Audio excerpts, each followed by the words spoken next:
پاکستان کی export improve ہوتی تھی.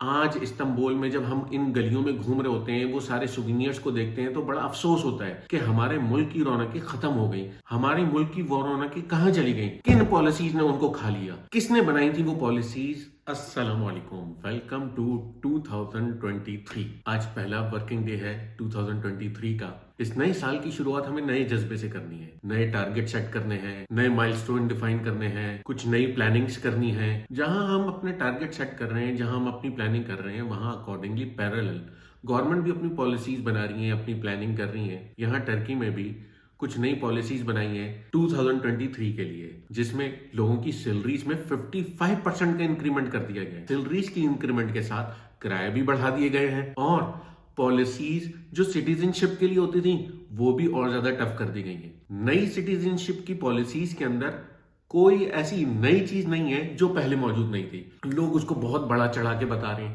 جو پالیسیز پہلے سال تھیں، پچھلے سال تھیں، اس سے پہلے سال تھیں، وہ پالیسیز ابھی بھی ہیں.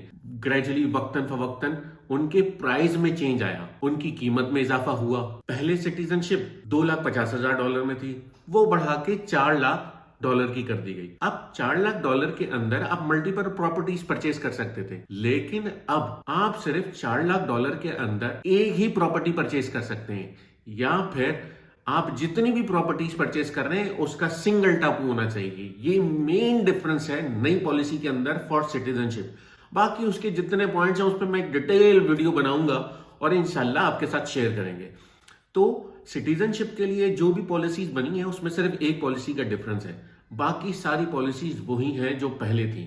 آج نئے سال کا پہلا دن ہے، آگے 12 مہینے 2023 کے ہمارے سامنے ہیں. بہت سارے لوگ ٹرکی آنے کی پلاننگ کر رہے ہیں، اپنے مائلسٹون ڈیفائن کر رہے ہیں. اسی طرح بہت سارے لوگ ٹرکی سے واپس جانے کی پلاننگ کر رہے ہیں، اور ان میں سے بہت سارے لوگ صرف اس بات کا انتظار کر رہے ہیں کہ سنو فال ہو تو ہم سنو فال دیکھ کے جائیں. اور یہاں یہ صورتحال ہے کہ جنوری آ گئے اور سنو کا ایک چھیٹا بھی نہیں گیا. ایسی کنڈیشن کے اندر وہ لوگ جو بیچارے یہاں سے واپس جانے کی پلاننگ میں بیٹھے ہوئے ہیں اور صرف سنو فال دیکھنا چاہ رہے ہیں، وہ ہر مہینے اپنے ایکسپینسز میں اضافہ ہی کرتے جا رہے ہیں. جہاں تنخواہوں کے اندر 55% کا انکریمنٹ کیا گیا، وہیں پبلک ٹرانسپورٹ کے اندر 30% کا انکریمنٹ کر دیا گیا. ان ڈیٹیلز پہ بھی میں ایک ویڈیو بناؤں گا جو آپ کے ساتھ شیئر کروں گا. اور یہ جو سیلری میں انکریمنٹ کیا گیا تھا، یہ وہ انکریمنٹ تھا جو گزشتہ انفلیشن تھی پچھلے سال کی 2022 کی. انفلیشن نہ صرف ٹرکی میں ہو رہا ہے بلکہ دنیا میں ہر جگہ ہو رہا ہے. میرا اپنا تعلق پاکستان سے.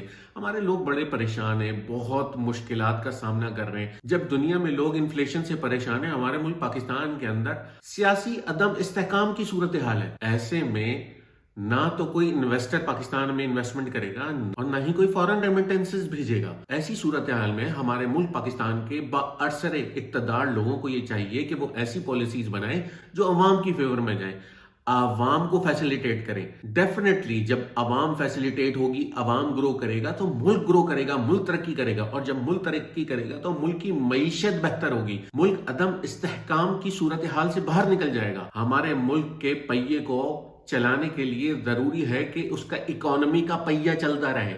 اکانومی کا پہیہ اسی وقت چلتا ہے جب پولیٹیکل اسٹیبلٹی ہوتی ہے. اس وقت ہمارے ملک کے اندر یہ صورتحال ہے، نہ اکنامیکل اسٹیبلٹی ہے نہ پولیٹیکل اسٹیبلٹی ہے. ایک ٹرمینالوجی یوز کی جاتی ہے برین ڈرین. اس وقت پاکستان میں صرف برین ڈرین ہی نہیں ہو رہا، جتنے بھی مالدار لوگ ہیں وہ بھی ملک سے باہر جا رہے ہیں. اگر آپ اس برین سے پوچھیں کہ بھائی اس کی کیا ڈیمانڈ تھی، کیا ریکوائرمنٹ تھی، بیسک 3 چیزیں ہیں جو ہر بندہ چاہتا ہے. Number 1 security, number 2 utilities, number 3 infrastructure.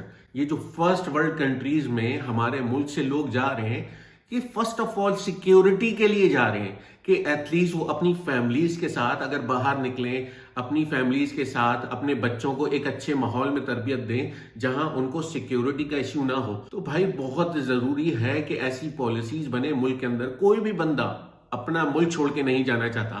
جس سرزمین پہ وہ پلا بڑا جوان ہوتا ہے، اس کی جڑیں اس زمین میں اتنی گہری ہوتی ہیں. اپنی ان جڑوں کو کاٹ کے کسی نئی جگہ سیٹ ہونا آسان نہیں ہے. جو لوگ ملک میں رہ رہے ہوتے ہیں وہ یہ سوچتے ہیں کہ جو ملک سے باہر ہیں وہ آسائشوں میں ہیں. وہ لوگ بہت تکلیف میں ہوتے ہیں، بہت پریشان ہوتے ہیں. اپنوں کو چھوڑنا، اپنے رشتہ داروں کو چھوڑنا، اپنی جڑوں کو کاٹ کے کہیں اور جا کے زمین میں گرفت کرنا اتنا آسان نہیں ہوتا، بہت مشکل ہوتا ہے. تو اللہ تعالیٰ اس نئے سال کو ہمارے لیے باعث رحمت، باعث عافیت، باعث خیر بنائے۔ ہمارے با اثر با اقتدار لوگوں کو چاہیے کہ وہ ایسی پالیسیز بنائیں جو عوام کی فیور میں جائیں، ملک کی فیور میں جائیں، ملک کی معیشت کی فیور میں جائیں، تاکہ ہمارا ملک ترقی کرے، ہمارا ملک گرو کرے۔ آج جب ہم ان دنیا کے ترقی یافتہ ممالک میں آ کر رہتے ہیں تو ہمیں اپنے ملک کا سوچ سوچ کے افسوس ہوتا ہے کہ ہمارا ملک دنیا کا وہ ملک تھا جو ترقی کی راہ پہ بہت تیزی سے جا رہا تھا، جہاں روڈ دھلا کرتے تھے۔ جس زمانے میں عرب اور خلیج کے اندر لوگ چرواہوں کے اوپر سوار ہوا کرتے تھے، ہمارے ملک پاکستان میں گاڑیاں چلا کرتی تھیں، بہترین روڈ تھے، بہترین انفراسٹرکچر تھے، ایسا انفراسٹرکچر، ایسی ایڈمنسٹریشن جس کی لوگ اگزامپلز دیا کرتے تھے، بجائے اس کے کہ ترقی کی راہوں میں آگے جاتا اور زیادہ پیچھے چلتا چلا گیا۔ ہم نے اپنے بڑوں سے سنا تھا کہ کراچی کے شہر میں ٹرام چلتی تھی، آج ہم استنبول میں ٹرام چلتے ہوئے دیکھتے ہیں تو ہمیں اس بات کا بے انتہا افسوس ہوتا ہے کہ ایسے ایسیٹس کو جن کو پریزرو کر کے رکھنا چاہیے تھا، جو ٹوریزم کو امپروو کرتے وہ سب تباہ برباد کر دیا۔